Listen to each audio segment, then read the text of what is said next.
Ho'oponopono का पूरा गोल यह है कि आपको कॉन्शियस बनाना, आपको उस अपनी सुप्रीम पावर, अपने क्रिएटर से मिलाना।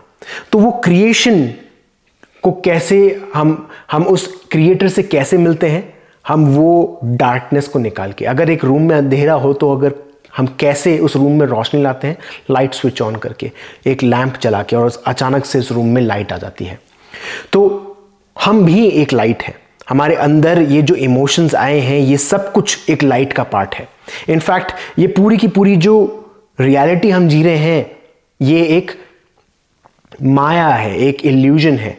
अब इस इल्यूजन के अंदर आती है हमारी ईगो, हमारी पर्सनैलिटी, हमारा चित्त, हमारा मानस, ये सब सारे के सारे फंक्शंस जो हमारा माइंड है उस अवेयरनेस के अंदर आता है। तो जब भी कभी हमारा कोई नेगेटिव इमोशन हमारी बॉडी में फंस जाता है और वो कहीं ना कहीं हमारी मेमोरी के तौर पे रहता है, तो हम उसको क्लियर आउट करने की कोशिश करते हैं।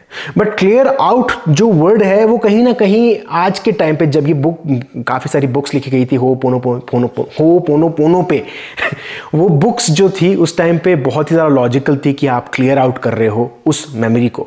बट मैं उस टर्म को थोड़ा बहुत डिफाइन करना चाहूँगा, और वो क्लियरिंग आउट नहीं है, आप उसको अवेयर कर रहे हो, आप उसको लाइटनेस में ला रहे हो।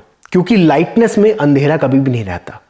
अगर अंधेरे में कोई चीज़ छुपी हुई है आपको दिखेगी नहीं। कौन से इमोशंस छुपे हुए हैं, कौन से ट्रामास छुपे हुए दिखेंगे नहीं। जब आप लाइट चालू करते हो तब आपको वो ट्रामास दिखते हैं, जब आपको वो प्रॉब्लम्स दिखती है। तो होपोनोपोनो का काम सिर्फ और सिर्फ रोशनी ना लाना है, वो लाइट क्रिएट करना है। तो I am sorry, please forgive me, thank you, I love you, इसको कह के आप अपनी लाइफ में वो लाइट क्रिएट कर रहे हो। उस अनकॉन्शियस माइंड को आप कॉन्शियस बना रहे हो, उस मेमोरीज को, उस इमोशंस को आप बैलेंस आउट कर रहे हो। जो नेगेटिव इमोशंस क्रिएट है तो उसको आप बैलेंस आउट कर रहे हो। क्योंकि एक बात याद रखिए कि कोई भी नेगेटिव इमोशन जो है बनता है लव से। हर एक इमोशन जो है लव से बनता है। लव के बाद आता है फियर। दो ही इमोशंस हैं देखा जाए तो, और उससे भी पहले एक स्टेप लोगे तो देखा जाए कि एक ही इमोशन है और वो है लव, और उसको हम एनर्जी बोलते हैं। Energy in motion is emotion. Energy in motion को हम इमोशन कहते हैं, और उस इमोशन को हम एक ही तरीके से डिस्क्राइब कर सकते हैं और वो लव है या फिर एब्सेंस ऑफ लव है। लाइट है या एब्सेंस ऑफ लाइट है, जिसको हम डार्कनेस बोल सकते हैं। अब उस डार्कनेस के बहुत सारे शेड्स हैं। बहुत ज़्यादा ब्राइट है, जिस तरीके से ये सूरज की रोशनी तेज हुई है, बहुत ज़्यादा ब्राइट है या बहुत ज़्यादा डल है। अब इसमें बहुत सारी शेड्स आती हैं। जिस तरीके से आप एक प्रिज्म लेते हो और उसमें आप लाइट डालते हो, अलग अलग कलर्स आते हैं। बट शुरुआत आई थी व्हाइट लाइट से। उस व्हाइट लाइट के अंदर ही सारे के सारे रेनबो कलर्स हैं, उससे अलग नहीं है। उसके अंदर ही वो सारे के सारे कलर हैं। अब रेड कलर जो है वो रेड नहीं है, बट एब्सेंस ऑफ रेड है। ब्लू कलर जो ब्लू नहीं है वो एब्सेंस ऑफ ब्लू है। तो सारी की सारी व्हाइट लाइट आ रही है और कोई भी सारे के सारे कलर एब्जॉर्ब हो रहे हैं, और जो कलर एब्जॉर्ब नहीं हो रहे वो बाहर दिखता है, वो बाहर की तरफ दिखता है। तो ब्लू कलर में वो ब्लू कलर नहीं एब्जॉर्ब हुआ, इसलिए वो बाहर दिख रहा है। बट उसके अलावा अगर आप अंदर जाके देखोगे तो है वो एक ही कलर, और वो है वो व्हाइट। अब उस व्हाइट को आप लाइट बोलो या लव कह लो या इमोशंस कह लो, एनर्जी कह लो, ये सब कुछ चीज़ें एक ही चीज़ है।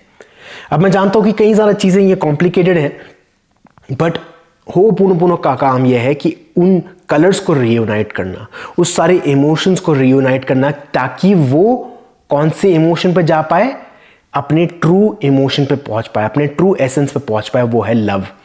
उसको एनर्जी के फॉर्म पे क्रिएट कर रहे हो। तो आप इस तरीके से देखिए कि अगर आप अपने विंडोज कंप्यूटर पे आप कोई फाइल सेव कर रहे हो और वो फाइल थोड़ी बहुत करप्ट हो गई है, और वो करप्ट फाइल बार बार एरर देती हुई जा रही है। जब भी कभी आप कुछ चीज़ करते हो वो एरर देती है, वो आपको नोटिफिकेशन देती है। अब वो नोटिफिकेशन आपकी लाइफ की प्रॉब्लम है।